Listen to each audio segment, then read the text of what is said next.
ingin mempresentasikan hasil diskusi kami, yaitu siklus fiksasi nitrogen, siklus asimilasi nitrogen, siklus biogeokimia nitrogen dalam mata kuliah pengantar ilmu pertanian yang diampu oleh Bapak Hengki Lukas Wambrau, SPD, MSc, yang dihadiri oleh 4 prodi, yaitu prodi pendidikan kimia, matematika, fisika, dan biologi. Waktu saya berikan pada Sania Rosiana Yamaki selaku presenter. Terima kasih buat waktunya. Kita akan mempresentasikan hasil diskusi kami yang berjudul siklus biogeokimia nitrogen dan fiksasi nitrogen dan proses asimilasi pada tanaman. Tetapi sebelumnya kita harus memahami terlebih dahulu apa itu siklus biogeokimia. Jadi siklus biogeokimia adalah suatu siklus materi atau daur materi atau perputaran materi yang melibatkan makhluk hidup, batuan atau tanah geologi, dan melibatkan proses kimia di dalamnya sehingga disebut sebagai siklus biogeokimia. Nah, apa saja nih yang terdapat pada siklus biogeokimia? Jadi yang terdapat pada siklus biogeokimia yaitu yang pertama ada siklus air, yang kedua siklus nitrogen, yang ketiga siklus karbon dan oksigen, yang keempat siklus sulfur, yang kelima siklus fosfor.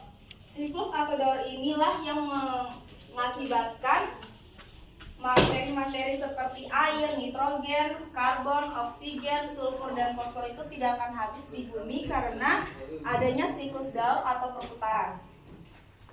Selanjutnya, di sini ada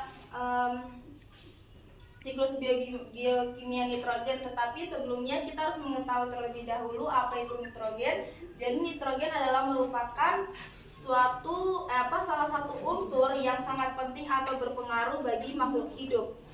Di nitrogen ini ada pada atmosfer kita, di mana jumlahnya sangat besar.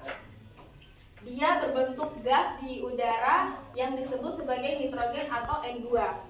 Tetapi sayangnya tidak semua makhluk hidup dapat memfiksasi nitrogen atau mengikatnya secara langsung. Tetapi hanya ada beberapa organisme yang dapat mengikatnya secara langsung.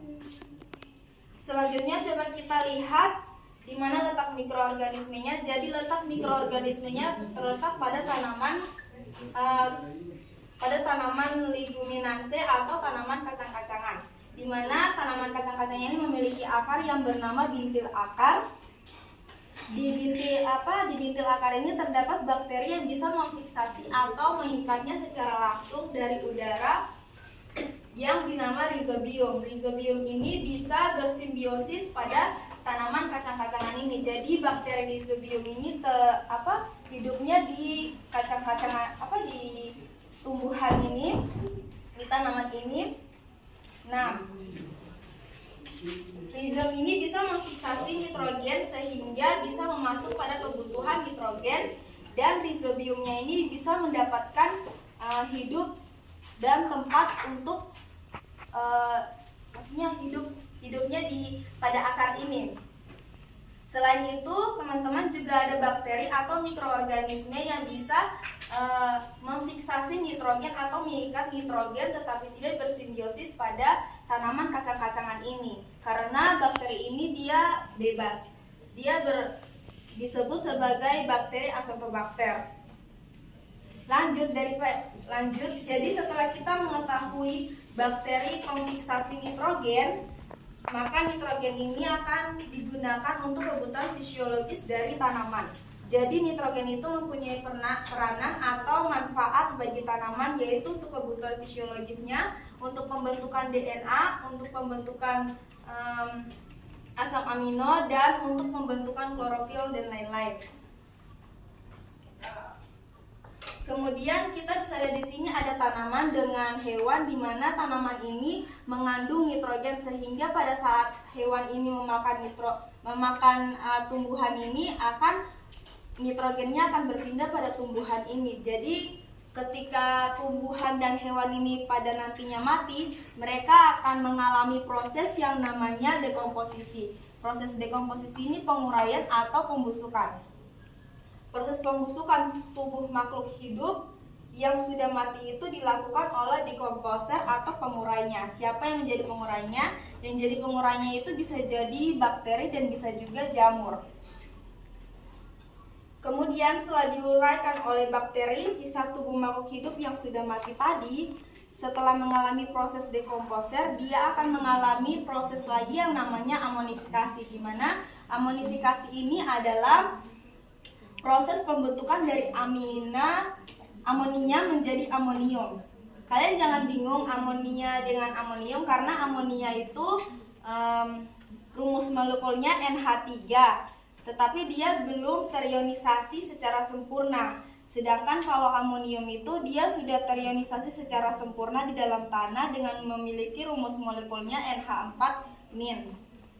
Setelah dia berada tahap ini amonifikasi, dia akan lanjut lagi mengalami proses yang namanya nitrifikasi, di mana nitrifikasi ini adalah proses perubahan dari amonium menjadi ion nitrit atau NO2- dengan bantuan bakteri nitrifikasi yaitu Nitrosomonas dan Nitrosococcus. Di nitrifikasi ini ada dua tahap. Yang pertama nitritasi. Nitritasi itu ya perubahan dari amonium ini menjadi nitrit oleh bantuan bakteri ini. Selanjutnya, kemudian nitrit ini akan diubah atau mengalami perubahan lagi menjadi nitrat atau NO3- dengan bantuan bakteri nitrobakter yang disebut dengan proses nitratasi. Setelah itu, jadi nitratasi ini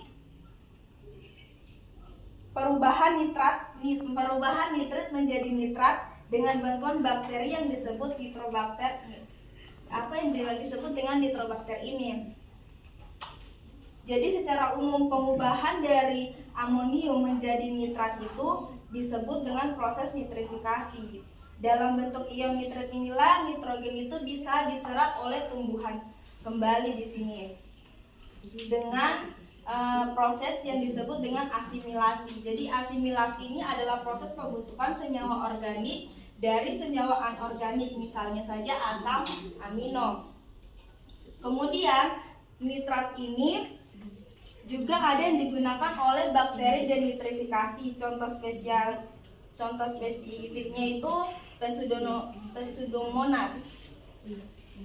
Bakteri denitrifikasi ini akan mengubah nitrat menjadi nitrogen dalam bentuk gas kembali dan akan kembali ke udara atau ke atmosfer. Nah, proses pengubahan nitrat menjadi nitrit kembali ini disebut dengan denitrifikasi. Selanjutnya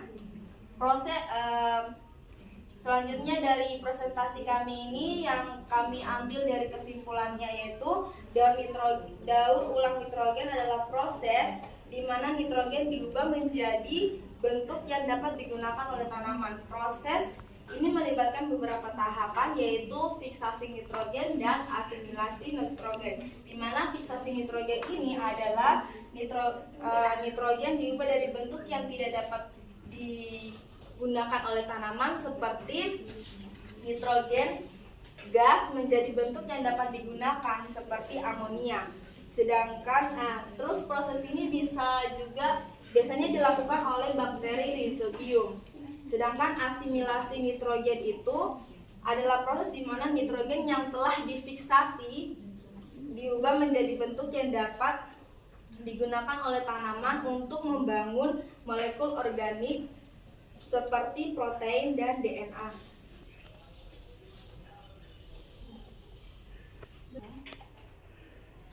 Baiklah, sekian dari presentasi kami. Terima kasih atas ruangnya.